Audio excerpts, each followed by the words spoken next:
Maglalayag ang grupong Atin To para samahan ang mga mangingisdang Pinoy patungong Panatag Shoal.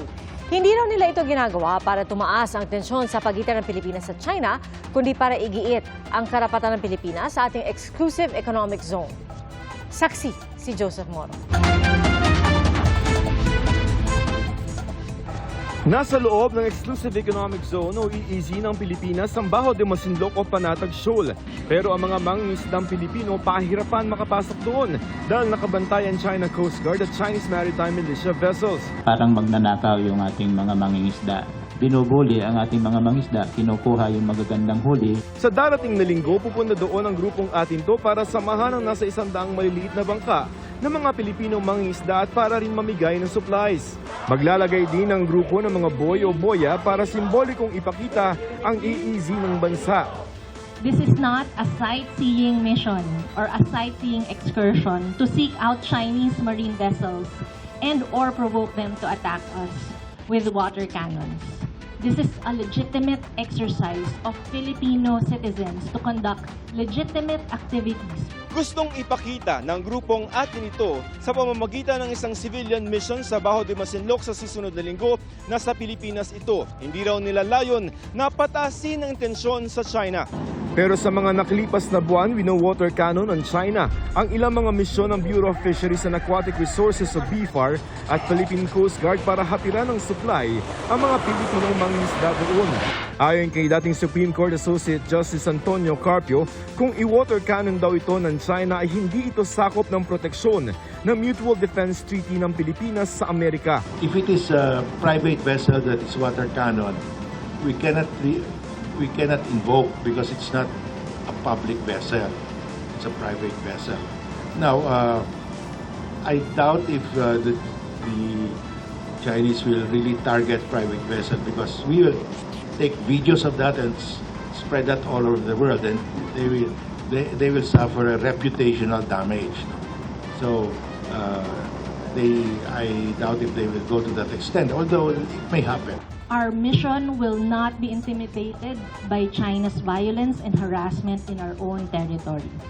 Similar to a homeowner fending off an akyat bahay intruder in the dead of night, our approach in defending the West Philippine Sea is grounded in reclaiming what rightfully belongs to us. Para sa GMA Integrated News, Joseph Morong ang inyong saksi.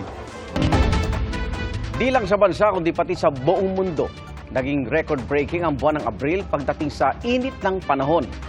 Kasunod naman ang Pag-asa forecast na pababa na ang temperatura ngayong buwan, posibleng the worst is over na rin sa problema sa supply ng kuryente ayon sa Energy Department. Saksi si Rafi Tima. Pampawi sa init ang pambentang ice cream, pero kapag natunaw ito, ang kita ang napapawi. 3,000 pesos ang lugi kay Cristino nang mag-brownout sa kanila noong nakarang linggo na tumunaw sa kanyang mga paninda.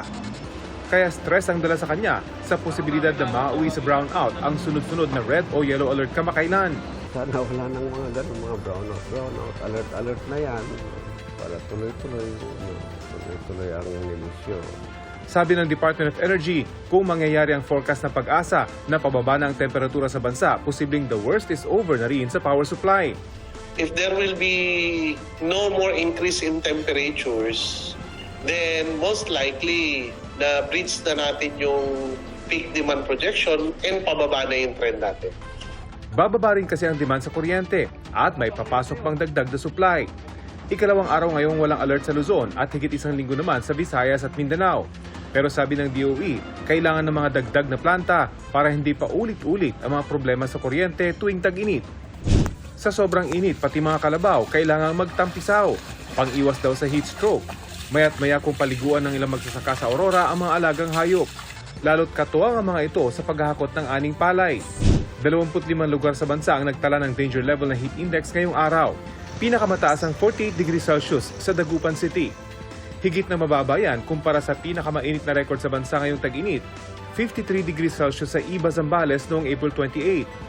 Noong April 27 at 28 naman, pinakamaraming lugar ang nakapagtala ng Danger Level Heat Index, umabot sa 46 na stations. Ayon sa Pag-asa, record-breaking ang buwan ng Abril pagdating sa init ng panahon. epekto ito ng strong El Nino na nararanasan pa rin ngayon pero humihina na. Nagkakaroon na tayo ng mga local thunderstorm activities, so ibig sabihin marami na rin tayong mga cloudiness or kaulapan. Kapag merong ganitong maraming cloudiness, lalo na during daytime, dito natin nakikita na posibleng nagkakaroon ng nag-cool down ng ating atmosphere. Hindi lang sa Pilipinas record-breaking ang init nitong Abril, kundi buong mundo ayon sa Copernicus Earth Observation Program ng European Union. The warmest April on record globally. That's the 11th month for which the temperature has been the warmest on record for the same month in all previous year for which we have data. So that's one of the longest streak of global temperature record that we've seen in recent decades. Dahil dito, hindi pa rin maabot-abot ang itinakda ng Paris Agreement na mapababasa ng global average temperature na 1.5 degrees kumpara sa pre-industrial level. At kahit patapos na ang El Nino, nananatiling mataas ang global sea temperature. I think many scientists have asked the question whether there could be a shift in the climate system, or if something a shift. I think whether we have reached a possible tipping point. Dagdag pa ng Copernicus climate scientist, sa bawat degree na nadadagdag sa global warming, dumarami ang extreme weather events. Gaya na lang ng mababagsik na pagbaha sa Brazil kamakailan kung kailan 90 na ang nasawi. At matitinding heatwave sa India at Vietnam. Sa ngayon, hindi na raw magtugma ang mga climate models na ginagamit ng mga climate scientists kung matutuloy ba ang inaasahang La Nina o magiging neutral ito pagkatapos ng El Nino. Impormasyong mahalagang malaman dahil nakasalalay dito kung ano ang kailangan nating paghandaan. Para sa GMA Integrated News, ako si Rafi Tima, ang inyo saksi. Lagpas 50 milyong pisong halaga ng umano'y shabu na bisto ng Bureau of Customs sa balikbayan box galing Thailand. Isiniksik sa mga ventilador at water heater sa padala ang 8 kilong kontrabando. Household items, sapatos at mga pyesa ng motorsiklo ang pagkakadeklara sa mga laman nito.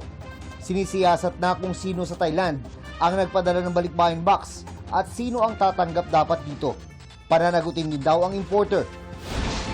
Cebu City Mayor Michael Rama at 7 opisyal ng lungsod suspendido ng 6 na buwan. Nirekomenda ito ng Ombudsman bunsod ng reklamo ng 4 na empleyado ng City Assessor's Office na di raw sila pinasweldo ng 10 buwan. Nangyari yan habang gumugulong ang reklamo ng 4 tungkol sa pag-reassign sa kanila sa iba't ibang tanggapan. Sa ngayon, nakuha nila ang paunang bayad sa kanila katumbas ng 4 na buwan.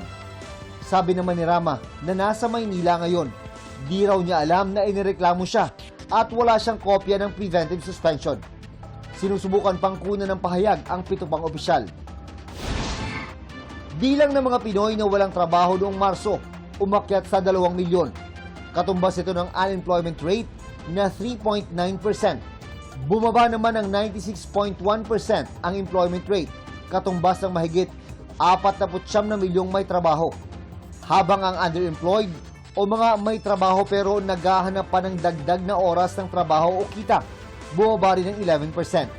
Para sa GMA Integrated News, June Veneracion ang inyong saksi. Sa gitna ng dumaraming nagpapabakuna kontra rabies, nakatakdang makipagpulong ang Department of Health sa animal bite centers sa bansa. Saksi, si EJ Gomez. Dahil kinagat ng pusa ng kapitbahay, isinugod sa ospital ang 10 buwang gulang na anak ni Rosalia para pabakunahan kontra rabies. Tumiyak na lang siyang malakas. Pagkita ko, dumudugo na yung yung braso niya. Ano naramdaman mo kanina? Takot po syempre. Kinagat din ng naapakang pusa si Princess, pero inabot pa ng halos 2 linggo bago nakapagpabakuna. Hindi po ako na pumunta agad-agad nung kinagat ako kasi may patrabaho pa ako. Nitong mga nakaraang linggo, dinudumog ng mga tao ang libreng anti-rabies vaccine dito sa San Lazaro Hospital sa Maynila. Ayon sa records nito, 95% ng mga nagpapatulok ng bakuna ay post-exposure o yung mga nakagat o nakalmot ng kung di aso at pusang gala ay mismong alaga nila. Dati nag-range lang kami ng 1,000 to 1,500 pero for the past 2 weeks, 2,000 na yung pinakamababa namin at nung Lunes, yung pinakamataas, umabot na kami ng 3,500 hanggang 4,000 pasyente. para lang sa bakunahan, hanggang 50 healthcare professionals ang naka-duty araw-araw. Kahit hindi taga Maynila, dumarayo rito. Kaya may mga pagkakataong may nagpapabakuna pa kahit pasado alauna ng madaling araw na. Sabi ng Health Secretary na bumisita sa bakunahan kanina, makikipagpulong ang Health Department sa mga kinatawan ng Animal Bite Center sa buong bansa. May laan naman daw mga bakuna mga lokal na pamahalaan na dapat sumiguro na nasusunod ang schedule ng pagpapabakuna para di mawalan ng bisa. Tingnan natin kung paano natin maayos together with the LGU kung ganito karami. Bakit gano'n? Sisilipin din kung buhay pa ang mga city pound na nag-aalis ng mga galang hayop. Mas mura raw ang hulihin ng mga ito kaysa sa bumili ng bakuna para sa mga nakakagat. Paalala sa publiko kahit mga alaga, pwedeng mangagat kaya dapat bakunado. Dagdag na rin na dahil sa sobrang init ng panahon talaga ngayon, medyo irritable yung mga alaga nating hayop. Para sa GMA Integrated News, EJ Gomez ang inyong saksi. 5 baril ang isinuko sa pulisya ng Company Kingdom of Jesus Christ founder Pastor Apollo Kibuloy. Pero base sa record ng Firearms and Explosives Office ng PNP, 19 lahat ang nakapangalan sa kanya. Kaya may 14 na baril pa raw na dapat isuko si Kibuloy. Depensa naman ng kanyang kampo, kumpleto na yan dahil may ilang armas na nailipat na o legal na naibenta. Si Senadora Risa Ontiveros naman, inalmahan ang pagbibigay ng PNP ng 6 na buwang palugit kay Kibuloy para isuko ang lahat ng kanyang armas.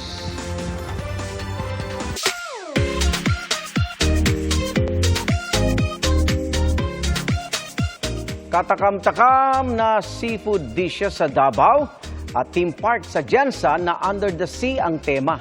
At ang Kite Festival sa Batangas na may ikinakampanya para sa kalikasan. Makibiyahing saksi kay Paul Hernandez ng GMA Regional TV, Balitang Southern Tagalog.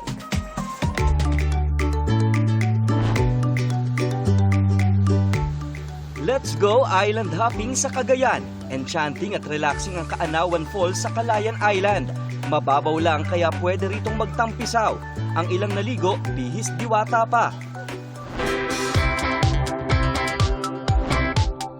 Heavenly naman ang beach sa Lobo, Batangas. Perfect backdrop ang sun, sand and sea para sa mga saranggola. Hugis paru-paruman o tutubi, bida ang mga guryon sa kauna-unahang Kite Festival. Around 42 kites in different categories. We have 4 categories, flat or traditional kites for Lobo ones. We have the open 3D for Lobo ones as well. Ikinakampanya rin doon ang pag-iwas sa single-use plastics. Mula sa kalangitan, sisid tayo sa dagat sa Jensan. Pero no need to lusong dahil ang theme park na ito may display na undersea creatures, projected images ng isda, corals at iba pang lamang dagat. Para ka na rin nag-swimming sa lamig. Good siya for tambayan sa mga students, may taas og break. For us, 3 hours ang break. So, muli ang mga palamig lang. Lamang dagat din lang ang usapan, may ihawan sa Davao City na binabalik-balikan. Sariwa ang mga seafood na hain, mabenta ang mga inihaw na panga.